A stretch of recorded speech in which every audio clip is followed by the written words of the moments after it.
Price action trading course के दूसरे episode में आप सभी का स्वागत है।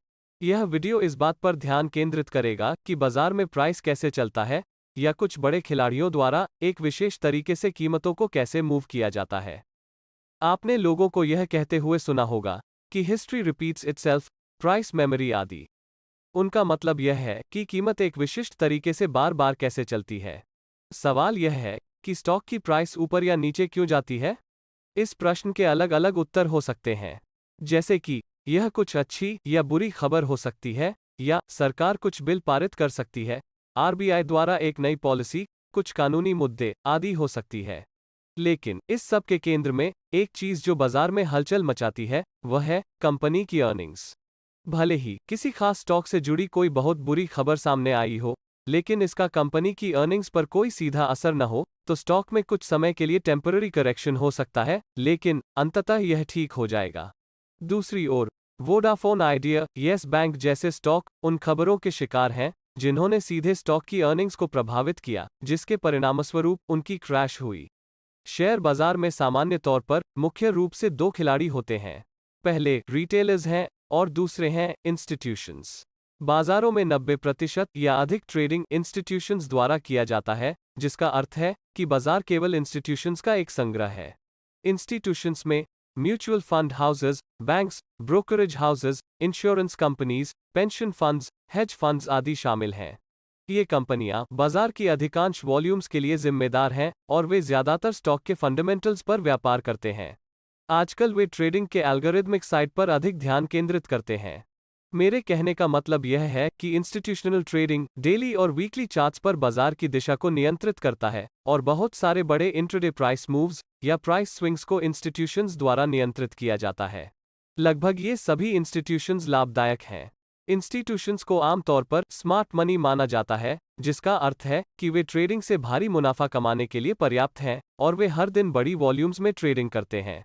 कोई भी ट्रेड तब तक नहीं हो सकता जब कोई इंस्टीट्यूशन ट्रेड का एक पक्ष लेने को तैयार न हो और दूसरी इंस्टीट्यूशन दूसरे पक्ष को लेने को तैयार न हो। रिटेलर्स द्वारा किए गए छोटे वॉल्यूम वाले ट्रेड्स तभी हो सकते हैं जब कोई इंस्टीट्यूशन उसी ट्रेड को लेने के लिए तैयार हो। चलो मैं समझाता हूं।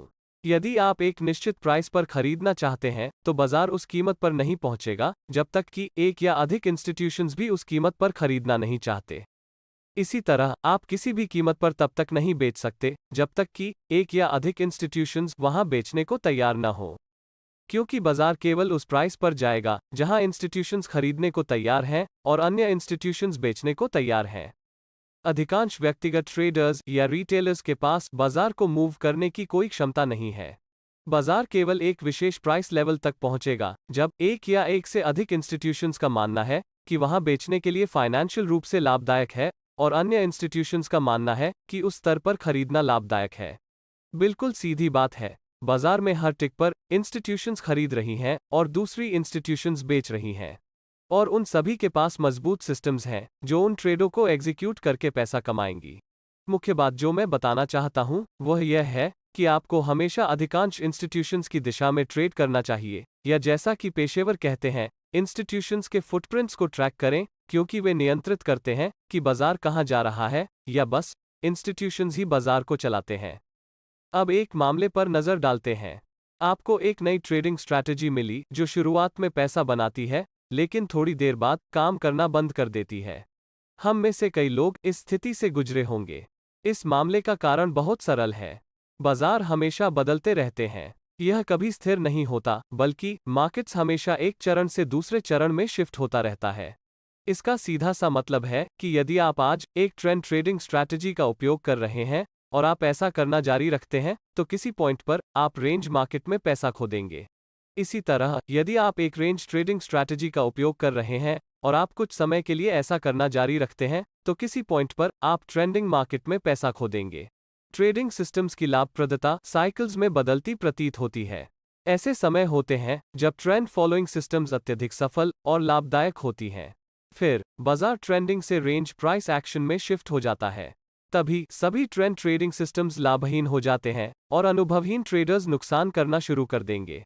यही कारण है कि आप एक ट्रेंडिंग मार्केट के दौरान बहुत से नौसिखिया ट्रेडर्स को अपने P&L के बारे में डींग मारते हुए देखते हैं और जब एक रेंज मार्केट आता है तो वे गायब हो जाते हैं। कुल मिलाकर बाजार 3 चरणों में चलता है। पहला अप ट्रेंड या एडवांसिंग फेज है। दूसरा डाउन ट्रेंड या डिक्लाइनिंग फेज है। तीसरा कंसोलिडेशन फेज है। कंसोलिडेशन फेज को आगे 2 भागों में वर्गीकृत किया गया है, एक्यूमुलेशन फेज और डिस्ट्रीब्यूशन फेज। आइए देखें कि बाजार एक चरण से दूसरे चरण में कैसे बदलता है। हम एक्यूमुलेशन फेज के साथ शुरू करेंगे। एक्यूमुलेशन फेज तब होता है जब बड़े इंस्टीट्यूशंस किसी विशेष स्टॉक को खरीदना शुरू करते हैं। ये इंस्टीट्यूशंस भारी मात्रा में धन का सौदा करती हैं, इसलिए उनके ऑर्डर साइज या ऑर्डर क्वांटिटी बहुत बड़ा होने का अनुमान है। जरा सोचिए, अगर वे इतनी बड़ी मात्रा में एक ही ऑर्डर में खरीद लें तो क्या होगा? कीमतों में अचानक रिएक्शन होगी और कीमतें तेजी से बढ़ेंगी। स्टॉक में पर्याप्त लिक्विडिटी होने पर ही वे एक निश्चित कीमत पर बड़ी मात्रा में स्टॉक खरीद पाएंगे। यदि ऐसा नहीं होता है तो ऑर्डर्स को उच्च कीमतों पर एग्जीक्यूट किया जाएगा, जो बदले में इंस्टीट्यूशंस की लाभप्रदता को कम करेगा। लेकिन वे ऐसा नहीं होने देंगे। इसलिए बल्क ऑर्डर्स देने के बजाय इंस्टीट्यूशंस छोटे छोटे ऑर्डर्स सावधानी से देते हैं। इसे पोजीशन बिल्डिंग कहते हैं। इससे हम यह निष्कर्ष निकाल सकते हैं कि एक्यूमुलेशन फेज के दौरान इंस्टीट्यूशंस धीरे धीरे और चुपचाप अपनी पोजीशंस का निर्माण कर रहे हैं। एक्यूमुलेशन फेज के दौरान बाजार रेंज बाउंड बने रहते हैं और ट्रेंड ट्रेडर्स को नुकसान का सामना करना पड़ता है यदि वे अचानक से एडजस्ट नहीं करते हैं तो। अब सवाल यह है कि आप एक्यूमुलेशन फेज की पहचान कैसे करेंगे? आमतौर पर एक्यूमुलेशन फेज कीमत गिरने के बाद होता है या बस यह डाउन ट्रेंड के बाद होता है। एक्यूमुलेशन फेज को ऐसे क्षेत्र के रूप में भी देखा जा सकता है जहां वॉलेटिलिटी कम है या बुल्स और बेयर्स के बीच इंटरेस्ट की कमी है।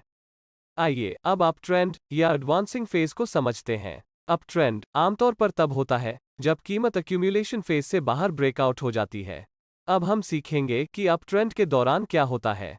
पोजीशन बिल्डिंग के बाद इंस्टीट्यूशंस बाजार को ऊपर ले जाती हैं। इस दौरान बाजार में बुलिश का सेंटिमेंट है। ये इंस्टीट्यूशंस जल्द ही अपने पोजीशंस को क्लोज नहीं करेंगे और न ही अपना प्रॉफिट्स बुक करेंगे।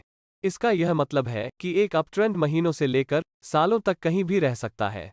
यह इस फेज के दौरान है कि ट्रेंड ट्रेडर्स बहुत अधिक लाभ कमा सकेंगे।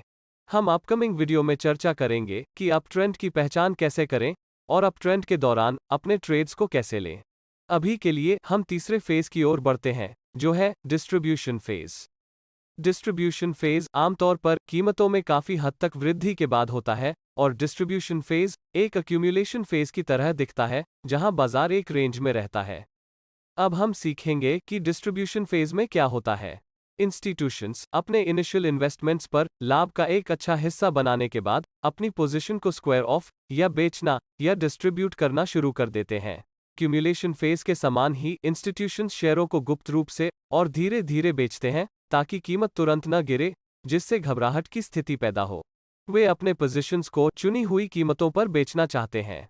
यही कारण है कि डिस्ट्रीब्यूशन फेज भी रेंज बाउंड है। डिस्ट्रीब्यूशन फेज के दौरान ट्रेंड ट्रेडर्स को नुकसान का सामना करना पड़ेगा यदि वे अपनी स्ट्रैटेजी को तुरंत एडजस्ट नहीं करते हैं तो। डिस्ट्रीब्यूशन फेज में कीमतों में आसन गिरावट की घबराहट के कारण वॉलेटिलिटी अधिक हो जाती है। बाजार का अंतिम फेज डाउन ट्रेंड या डिक्लाइनिंग फेज है। डिक्लाइनिंग फेज तब होता है जब कीमत डिस्ट्रीब्यूशन फेज से नीचे टूट जाती है। इस फेज के दौरान सेलिंग प्रेशर अधिक होता है और बाजार का सेंटिमेंट बेयरिश में बदल जाएगी। अधिकांश ट्रेडर्स अपने नुकसान को कम करने की कोशिश करते हैं और जो नहीं करते हैं वे इस उम्मीद में लॉन्ग टर्म के निवेशक बने रहते हैं कि कीमतें वापस आ जाएंगी। बाजारों में घबराहट और भय के कारण वॉलेटिलिटी बहुत अधिक हो जाती है। तो यह ट्रेंड ट्रेडर्स के लिए एक अच्छा समय है जो अच्छा लाभ कमाने के लिए बाजार को शॉर्ट कर सकते हैं। चार्ट में सभी फेजेस इस तरह दिखते हैं और यह ध्यान रखना है कि ये सब फेजेस बार बार साइकिल्स के रूप में प्रकट होते रहते हैं और यदि आप उन्हें जल्दी खोज सकते हैं तो आपके पास बाजार के ऊपर एक एज है और अंत में आप एक उपयुक्त स्ट्रैटेजी का उपयोग कर सकते हैं जो उस स्थिति में काम करती है। हम आने वाले वीडियोस में विभिन्न ट्रेंड ट्रेडिंग और रेंज ट्रेडिंग स्ट्रैटेजीज के बारे में विस्तार से बात करेंगे। हम यह भी समझेंगे कि बाजार की बदलती परिस्थितियों के अनुसार अपनी ट्रेडिंग स्ट्रैटेजी कैसे तैयार करें। मैं इस वीडियो को यह कहकर समाप्त करना चाहता हूं कि कभी कभी फ्लेक्सिबल होना हमेशा अच्छी बात है, क्योंकि बाजार हमेशा फ्लेक्सिबल होता है। मैं आप लोगों से अगले वीडियो में मिलूंगा। तब तक के लिए गुड बाय।